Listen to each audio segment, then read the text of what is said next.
This problem asks you to use data to find average rate of change. So average rate of change is how much something changes between 2 points, usually over time. So the average rate of change equation would be based on 2 points in time. So let's do an example. Let's say I want to know the average rate of change using this graph from 1850 all the way to 2000, let's say, right? And so the way that this is going to be is we're going to set it up as this is going to be, I'm going to make this time 1, make this time 2, and then at 1850, if we go to our graph, 1850 is right there, right along our y-axis. It matches up, and it looks like it's right about 1500. So we have about 1500 sales. In the year 2000, we go 2000, it looks like, at least on my graph, which may be a little bit off of the drawn one, looks like it may be 1700 actually. It doesn't look that big. Now, the way we're going to set this up, and I'm going to mark each of these as, we'll make them the y values. So the y1, y2. So our equation for average rate of change, so average rate of change, is going to be y2 minus y1 over t2 minus t1.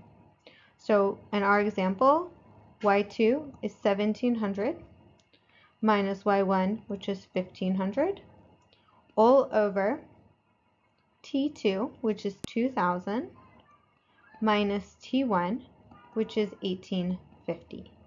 So 1700 minus 1500 is 200, over 2000 minus 1850 is 150 years. So what we find when we solve this, and I apologize, this is the number of farms rather than sales, is that we have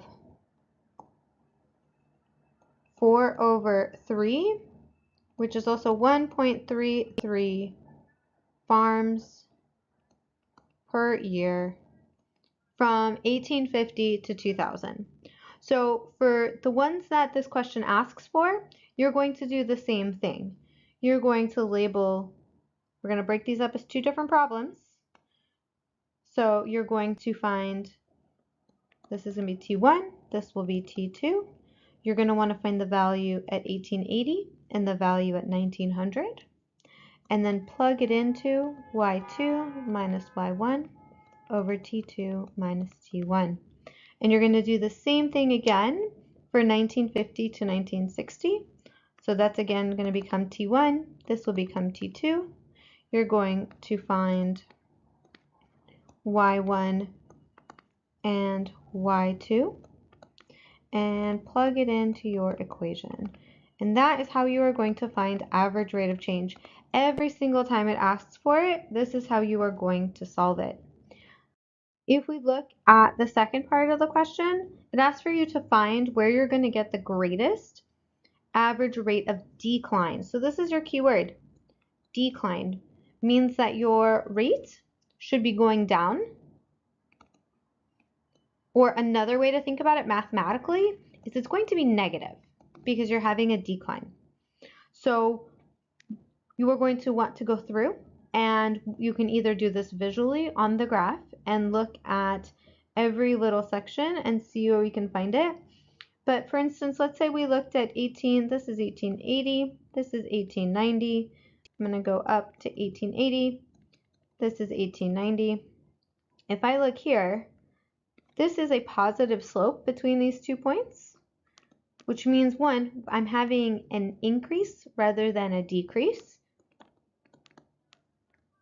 So in this case, it's probably not going to be an option for having the greatest average rate of decline, right? So I'm going to be looking for something that has a slope that's facing downward. And the steeper it is, right? The steeper that slope is, the greater the decline. So that's what I'm going to be looking for. The other way to solve this is you can also plug in these values into our average rate of change equation and solve each one to find the value that is the most negative. So either way is going to work.